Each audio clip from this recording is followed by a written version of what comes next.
Pues hola amigos, yo soy Pedro Carlos Herrera. Déjenme platicarles que también tuve la suerte de trabajar con don Héctor Herrera. Y no voy a decir cholo, más bien voy a decir don Héctor Herrera porque ciertamente era un caballero muy distinto a su personaje. Era una gente sumamente inteligente con la cual se podía uno tener una muy buena conversación. Guardo gratos recuerdos de él, de ese tiempo, una gente muy educada. Fue el primer lugar donde yo tuve la suerte de trabajar como músico. Yo era bajista, tocaba el bajo en la orquesta de Héctor Herrera, que además, déjenme decirles que era como un milagro, una compañía que podía hacer eso en ese tiempo, tener orquesta, tener una compañía de actores, tener bailarines. ¡Wow! Era una compañía muy grande y funcionaba y la gente iba. Parece increíble en estos tiempos que podamos pensar que algo así funcionaba, pero realmente funcionaba.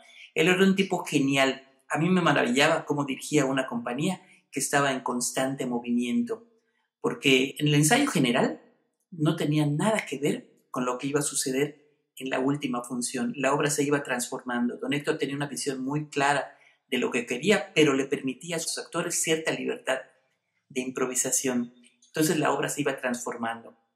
Si tú tomabas un video de la primera función, no tenía mucho que ver con lo que sucedía en la última función. Era una gente maravillosa, sumamente inteligente, y que además hizo carrera en el cine nacional. Yo estoy muy agradecido de haber conocido a don Héctor Herrera. Juntos transformemos Yucatán. Gobierno del Estado.